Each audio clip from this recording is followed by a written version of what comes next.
So in this demo, we're going to look at angular momentum. We're going to use this wheel to first do it without angular momentum. What happens if I just let go of this wheel? It will tip over and fall. That's because gravity is acting and it's producing a torque that makes it fall over. That's not that surprising. So what we'll do is get the wheel to spin and see what happens.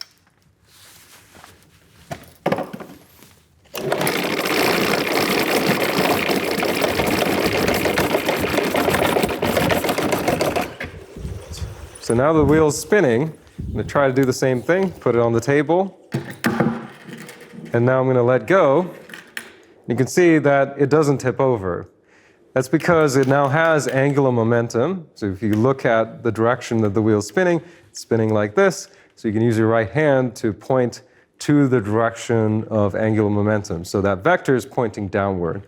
So that vector now acts as sort of a resistance to falling over. And that torque is still there, gravity's still there, but it doesn't tip over because now it has angular momentum.